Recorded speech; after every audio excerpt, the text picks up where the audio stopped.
Phone tapping అంశాన్ని కాంగ్రెస్ రాజకీయంగా వాడుకుని బీఆర్ఎస్ పై బురద జల్లే ప్రయత్నం చేస్తోందని ఎమ్మెల్యే సంజయ్ కుమార్ విమర్శించారు. Congress rice scam, alcohol scam కోసమే డైవర్షన్ పాలిటిక్స్ చేస్తోందని ఆరోపించారు. ఫోన్ ట్యాపింగ్ కేసులో ఎలాంటి విచారణకైనా తాము సిద్ధంగా ఉన్నామని ఆయన వెల్లడించారు.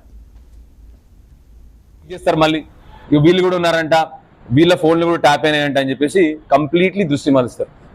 సో దయచేసి కాంగ్రెస్ పార్టీ నేను ఏం కోరుతా ఉన్నానంటే, మీ పని చేయండి. మీరు ఏం చేస్తూ ఉన్నారు?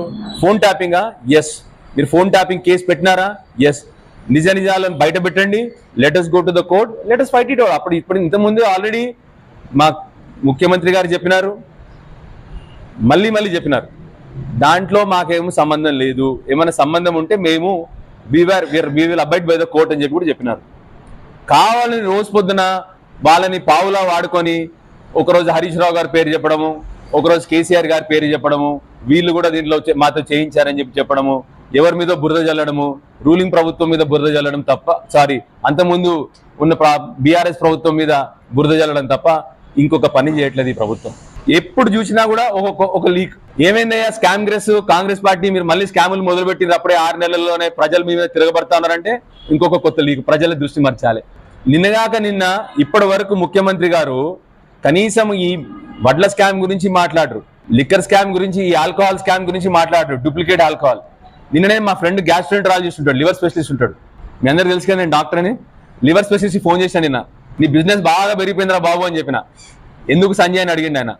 ఎందుకు అంటే ఏం లేదు, వచ్చింది గుడంబ వచ్చేసింది రాష్ట్రానికి, దొంగ ఆల్కహాల్ వచ్చేసింది, గుడంబ వచ్చేసింది.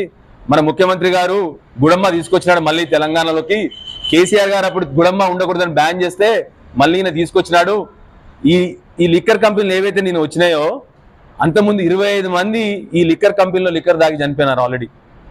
ఆ సేమ్ కంపెనీలు వాళ్ళు నిన్న తీసుకొచ్చింది నేను పొద్దున వెంటనే. అది కూడా ఎట్లా బయటకు వచ్చింది? ఆ కంపెనీ స్టాక్ ఎక్స్చేంజ్లో అప్లికేషన్ పెట్టుకుంటే, స్టాక్ ఎక్స్చేంజ్లో మేము తెలంగాణలో లిక్కర్ సప్లై లిస్టెడ్ కంపెనీ కాబట్టి స్టాక్ ఎక్స్చేంజ్లో వాళ్ళు అప్డేట్ చేస్తారు, మేము తెలంగాణలో లిక్కర్ సప్లై చేస్తున్నాం.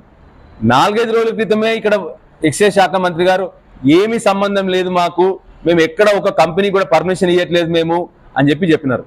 సో ఎంత భయంకరమైన లిక్కర్ స్కాము. ఏం చేస్తా ఉన్నారు వీళ్ళు? ఇప్పుడు మనుషుల ప్రాణాలతో చెలగాటం ఆడుతున్నారు. దాన్ని ప్రశ్నిస్తే మళ్ళీ సాయంకాలం ఇంకో కొత్త లీక్. ఆయన ఫోన్ ట్యాప్ చేసినారు, ఈయన ఫోన్ ట్యాప్ చేసినారని ఇంకో కొత్త లీక్ సాయంకాలం కల్లా.